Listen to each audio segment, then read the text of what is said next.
जनाब कैसे हैं आप? मैं ठीक ठाक, अल्लाह का शुक्र। वालेकुम अस्सलाम, बिल्कुल ठीक। आप सुनाए जनाब, कितने पास गए थे तुसी?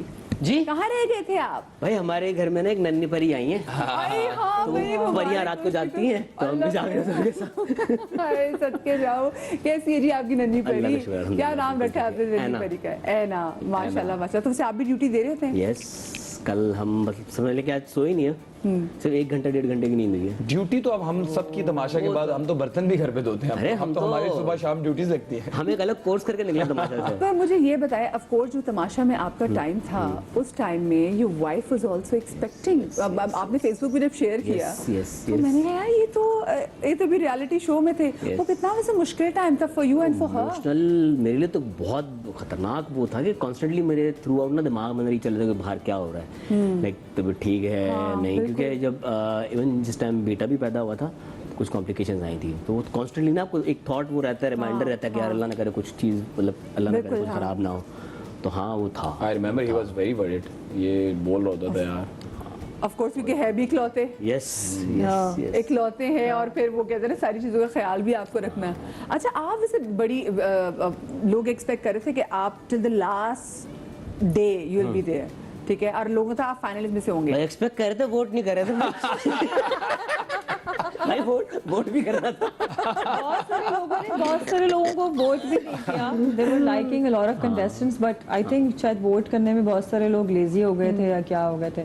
सारे हर शख्स पर वोट करने में इतनी वो नहीं करता।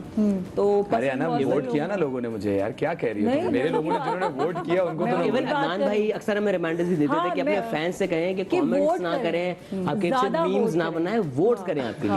हाँ, लेकिन भाई जितनों ने भी किया, जहाँ तक किया, आपका बहुत बहुत शुक्रिया। तो आपको वैसे अपनी एलिमिनेशन में नाराजगी थी? नहीं कोई नहीं, मैं तो एक तरह से मुझे मेंटल लीज था कि मैं घर पहुंच रहा हूँ, बेगम की ये हालत है। हाँ, वहाँ होने ज्यादा जरूरी है, उनसे मैंने शेयर भी किया था। बल्कि इनफैक्ट तो सच बताओ, ये कहा तो नहीं था लोगों को मुझे प्लीज मुझे जल्दी निकलना है कि मेरी बेगम जो एक्सपेक्ट कर रही है, वो तो नहीं कह रहे थे पीछे कि मुझे बस जल्दी आउट कर दीजिएगा? ये कौन? नहीं मुझे नहीं लगता। नहीं ऐसा कुछ नहीं है, टॉपिक चेंज करें। हाँ नहीं, मैंने कहा हो सकता है ना कि कहा हो। वैसे मजे की बात पता है, जिस दिन मैं एलिमिनेट हुआ तो उस दिन आगे अकील था वहाँ पे, अरसलान था वॉशरूम में, तो मैं यही बात कर रहा, मैंने कहा यार क्योंकि अक्सर मैं घर से ना पूछता रहता था, मतलब मैसेज भी होता था कि भाई तबीयत ठीक है। तो फिर मुझे एक दफ़ा मैसेज पहुंचा कि लाइक October 1 जो है वो डेट आई है, ड्यू डेट आ गई है। एंड आई वाज लाइक, और हमारा फाइनल है कि 3rd को था। अरे भैया हम उस टेंशन में, हमने कहा यार ये फर्स्ट हो, ये वो। उस दिन ये समझ ले कि ये पूरी दोपहर तक ना यही परेशानी थी कि यार फर्स्ट डेट आ गई, ये वो, और उसी शाम में एलिमिनेट हो गया। तो it was not a surprise. Blessing in disguise. Yes मतलब ये फ्री हुई ना मेरे ख्याल से घर से निकलना, और इसमें आपको खुशी हो रही है कि यार शुक्र है मैं घर से निकला।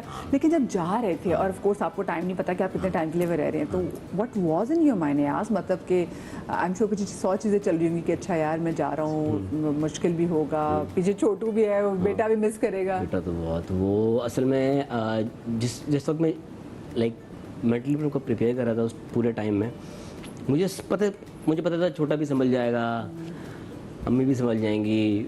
मेन एक कहते ना कंसर्न जो था वो वाइफ का था मुझे। मैंने कहा ऐसा टाइम पे छोड़ के जाना, और ऑब्वियसली क्योंकि बड़ा वल्नरेबल टाइम होता है, एंड ऑब्वियसली क्योंकि मैंने स्पेशली ये प्रोजेक्ट 1 साल पहले साइन किया था। तब प्लान नहीं किया तब ये तो अल्लाह ताला की तरफ से था। तो ऑब्वियसली इस टाइम पर आके ये कहना कि यार इस तरह की सिचुएशन है, तो मेरी भी मिसकमिटमेंट होती, तो वो भी मैं नहीं कर सकता था। लाइक पर्सनल लाइफ अपनी जगह पर, लेकिन वो प्रोफेशनल लाइफ को भी डिस्टर्ब नहीं कर सकता था। तो वो तो था, लेकिन हाँ फिर दिल पे पत्थर रख के जाना पड़ा था। और अच्छा, मैं बड़ा अपने को स्ट्रॉन्ग करके सब कुछ करके जिस दिन हम जाने लगे, यानी हमें आज से स्टार्ट करना है शो, जो हमारी बेगम रोई है ना, हमें सामने कर ले भाई अब क्या होगा, तो खुशी से तो रो रही थी? नहीं भाई, गया आई विश खुशी से होता, आई विश वो खुशी से होता भाई। 2 महीने अब मेरे कान ठंडे रहेंगे, ये तो नहीं था। नहीं। अच्छा मुझे बताइए, घर में आपको सबसे ज्यादा टफ टाइम में से किसने दिया? कोई है जिसे आपको टफ टाइम दिया? टफ टाइम तो किसी ने, ऐसा तो कोई नहीं, सब मिल, हम फैमिली की तरह, हम बहन भाई की तरह लड़ भी रहे हैं, मर भी रहे हैं, साथ बैठ के खाने भी खा रहे हैं, मस्तियां भी कर रहे हैं, साथ बैठ के। सबसे अच्छी दोस्ती किससे हुई वहाँ पे? यार बहुत सारे लोगों से हुई। अगर हम सबसे कलेक्टिव पूछा जाए तो हम सब का एक जो कहते हैं ना, दोस्त कह लें, भाई कह लें, अब्बा कह लें, अम्मी हमारे मानी भाई। उनसे हम सबका बॉन्ड था। हाँ अच्छा लेकिन Like- कुछ जो सामने चीजें निकल के आ रही थी वो मे बी शायद कवरेज ऐसी होती है या जो परसेप्शन है वो ज़्यादा बनती है, वो कि बहुत अच्छी परसेप्शन जो है वो नहीं बन सकी मानी भाई की। मानी भाई की, अच्छा। जब तक वो एलिमिनेट नहीं हुआ, जब वो गए थे व्हेन एवरीबॉडी वाज क्राइंग, तब लोगों हुआ कि अच्छा नहीं यार, he was a nice guy, क्योंकि लोगों को लगता है कि यार वो बड़े रूड हैं। तो आपको लगता है कि आप लोगों के साथ भी कहीं ना कहीं ऐसा हुआ कि कहीं लोगों ने आपको सही जज नहीं किया? अच्छा, इसमें लोगों का कसूर नहीं है, होता पता है क्या है, देखिए हम तो 24 घंटे रह रहे हैं, ठीक है, उस घर में। हम सुबह उठने से लेके रात सोने तक वो पूरे सर्कमस्टांसेस हम खुद ऑब्जर्व भी कर रहे हैं, फर्स्ट हैंड विटनेस भी उस चीज़ के। तो उसमें ना बहुत सारी चीज़ें हम पर्सनल फील कर रहे होते हैं, शायद वो ऑडियंस कनेक्ट नहीं कर पा रही उन चीज़ों से। वो इमोशंस शायद मेरे और अनम या अकील के बीच में होंगे, ऑडियंस एक अलग एंगल से देख रही वो होती एक है उस घंटे चीज़ के को। एपिसोड वो एक में आप- घंटे के एपिसोड में इवन जो अनकट भी देख रहे हैं उनको पूरा लाइक अगेन वो एक विजुअल देख रहे हैं, वो इमोशंस जो हम वहाँ पे फील कर रहे हैं वो उनको नहीं ऑफ फील कोर्स होते हैं। हाँ तो आई गेस वो एक बैरियर कह लें उसको, कि घर के अंदर रहने का वो या मानी भाई का फेलियर कह लें कि वो ऑडियंस को जो है कनेक्ट नहीं कर पाए। कनेक्ट नहीं कर पाए, हाँ। कुछ भी रीजन। दानिया हमारे पिछले दिनों शो में आई थी, दानिया बात करी थी कि सोशल मीडिया पे जो है ना वो बड़ी नेगेटिव लोगों के कमेंट्स भी आए। सो आपको भी लगता है कि जी लोगों ने शायद आपकी इमेज को भी लेके नेगेटिव कमेंट्स भी किए हैं, क्योंकि यही बात होती है, लोग कहते हैं कि शायद हमें समझ नहीं पाए लोग, या हम अपना वो सही वाला साइड लोगों को दिखा नहीं सके?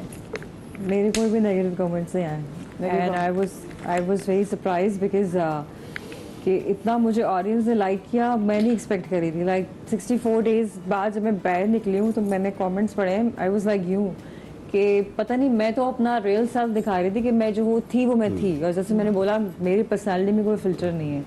मेरे घर वालों को मुझसे ये शिकायत होती है कि भाई थोड़ा सा तो कभी डिप्लोमेटिक हो जाया करो, मैं नहीं होती। तो आई वाज़न्ट एक्सपेक्टिंग कि people will like this silly and witty and funny side of mind. मेरे ज़ाहिर है मैं जज्बाती भी हूँ, रो भी देती हूँ। मुझे नहीं पता था कि लोग ये सारा मेरा कॉम्बिनेशन लाइक अच्छा, इस घर करेंगे। का सबसे बेस्ट और सैड मोमेंट कौन सा था जो आप बताना चाहते हैं? सैड मोमेंट जब बहुत सारे लोग एलिमिनेट हुए, मानी जब एलिमिनेट हुए, तो वो जैसे कि इन्होंने कहा कि सबके वो अच्छे फ्रेंड थे, सबकी अच्छी बॉन्डिंग थी, मेरी उनसे बहुत अच्छी बॉन्डिंग थी। मैं बहुत उस दिन रोई, मैंने कहा हाय एक अच्छे दोस्त चले गए, पता नहीं हम किस तरह सर्वाइव करेंगे यहाँ पे। आपके लिए सबसे That sad was the moment sad कौन सा part. था? सबसे सैड मोमेंट कौन सा होगा? आई गेस मानी भाई की एलिमिनेशन ऑब्वियसली बहुत- वो बहुत sad तो था। हम सब रोए थे, हम सब रोए थे। इवन मानी भाई एंड नुमान, क्योंकि नुमान से मेरी लाइक बहुत पुरानी दोस्ती है और उससे घर में एक वो भी रहा। हाँ, नुमान के स्टूडियो में बहुत और सारा। आपके लिए? मेरे लिए तो मानी भाई इसलिए कि मैं कभी रोया नहीं, मुझे रोना बहुत कम आता है। मैं कह रहा हूँ ना, मानी भाई हम बहुत सारे लोगों का एक म्यूचुअल पॉइंट मानी भाई की एलिमिनेशन पे मेरी आंखों में आंसू आ गए। पहले तो मैंने खुद कहा कि यार शुक्र है आंसू अंदर है, फैक्ट्री बंद नहीं हुई। तो मैं नहीं रोता कभी, बड़ा बड़ा मुश्किल होता है। तो वो आई वाज क्राइंग उस टाइम। तो मैंने कहा यार ओके। अच्छा, मानी भाई का ये भी था कि हम लोग की ना वो सारा दिन का प्रेशर होता था। जब हम तो एक तो वॉशरूम की बात करते हैं तो ऑडियंस को बार बार बताते हैं 2 वॉशरूम थे, थोड़ी आगे से जगह थी, हम वहाँ पे अक्सर थोड़ी देर कोई जब जमीन पे बैठा हुआ है, कोई सिंक के ऊपर बैठा हुआ है। जरा ब्रेक लेने, ब्रेक से जब वापस आएंगे तो हम इनकी अपनी पर्सनालिटीज, ये खुद क्या सोचते हैं, इससे बात भी करेंगे। कहीं में जाएगा ब्रेक के बाद।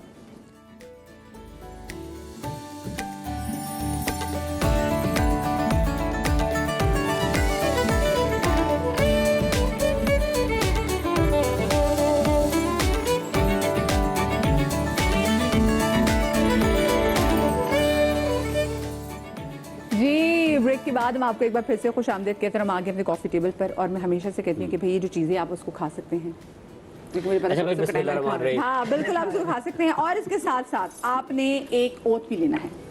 ओथ, ओथ आपने लेना है कि मैं जो कहूँगा सच कहूँगा, सच के सिवा कुछ नहीं कहूँगा। ठीक है। मैं जो तो हमेशा ही कहूँगा सच सच कहूँगा, सच के सिवा कुछ नहीं सच के सिवा और बहुत कुछ कहूँगा।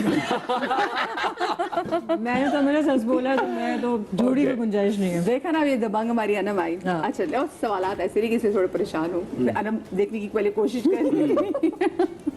अच्छा जी, वो कौन है आपकी जिंदगी में जिसको आपके चेहरे से पता चल जाता है कि आपके अंदर क्या चल रहा है? Start from you. मेरे चेहरे से पता चल जाता है आपके अंदर क्या चलता है। ऑफ कोर्स मेरी अम्मी, मेरे बड़े भाई, इन दोनों के चेहरे से पता चल जाता है। पूछते फिर भी नहीं है, बस कहते कुछ है, पूछूंगा तो कोई ना कोई प्रॉब्लम ये बता देगा। तो इस वजह से चेहरा देख के वो समझ जाते हैं कि अब इससे बात नहीं बस दूर दूर से देखते कुछ उल्टी सीधी हरकत नहीं कर रहा। यू नो, वो कहते हैं ना कि यार अब ये मसले में से पूछूंगा तो ये सर पड़ जाएगा। तो मेरी अम्मी और मेरे बड़े भाई। हाँ, आपका कौन है? अम्मी। बस जब मैं कभी नींद नहीं आती अक्सर रात में, तब मैं सुबह उठ के कहती हूँ भाई मुझे नींद नहीं आई आज, या मैं चुप चुप हूँ, क्योंकि मैं हंसती खेलती रहती हूँ, सबके साथ मस्तियाँ करती रहती हूँ। तो जिस दिन ये नहीं होता तो उस दिन अम्मी को पता चल जाता है। और जब तक वो पूछ नहीं लेती कि हाँ मसला क्या है, जब तक जड़ तक नहीं पहुंच जाती उनको चैन नहीं कुछ नहीं मिलता तो लेकिन वो कुछ आगे से वो सोल्यूशन दे रही थी उसका? हाँ, तो बताती है अच्छा यूं कर लो, ऐसे कर लो। मैं कहती हूँ यार छोड़े, आपको नहीं पता। आपको कौन है घर में? सब मेरे it's right there on my face. अगर मैं डिस्कम्फर्ट है मेरे ऊपर कोई या मैं परेशान हूँ और कोई अजनबी भी होगा ना, कह रहे हैं यार ये परेशान है, मेरी शक्ल पे आ जाता है। हाँ ये तो मैं है। हूँ, इसको पता है, मैं मेरी शक्ल पे आ जाता है। जो बेचारा कोई नया भी मिला ना मुझसे, वो भी कर लेगा कि हाँ ये अपने जोन में नहीं है भाई। अच्छा, क्योंकि ना मैं अयाज को वाकई में जरा हंसते हुए ही ज्यादा देखा है और हंसते हंसाते हुए वैसे भी कभी गैदरिंग ऐसे लोग ज्यादा पकड़ में आते हैं। हाँ, बात बिल्कुल सही है। अच्छा, मुझे जिंदगी मुश्किल लगी जब? मुझे जिंदगी मुश्किल लगी जब मैं 2.5 घंटे मार खाई। सही कहा ना मैंने, 2.5 घंटे मैंने मार खाई। आपको पता है टास्क क्या था वो? टास्क ये था कि स्प्रिंग थे, मैं बताता हूँ, ऐसे ही राउंड था कुछ था, उसके नीचे स्प्रिंग थे, उसके ऊपर बैलेंस करके आपको खड़े होना था। ओके। और आप बैलेंस करके खड़े हो रहे हैं और आपको चारों तरफ से मार पड़ी है, वो फुटबॉल से मार रहे हैं। एक टाइम जब 1 घंटा गुजरा, 2 घंटा, तो बादशाह साहब ने कहा वजीर साहब आप भी मार सकते हैं। सब मिल गए और उन्होंने मुझे गिराना चाहा। तो उस वक्त जब मुझे पड़ रही थी तो मैंने कहा जिंदगी काफी मुश्किल है। अच्छा, ये तो आपका रियलिटी शो रहा, मैं रियलिटी शो से हट के बात रियलिटी की बात कर रहे हैं। मैं अब रियलिटी की बात कर रही हूँ। तो वैसे वो रियलिटी ही थी जो मैंने मार खाई। हाँ, लेकिन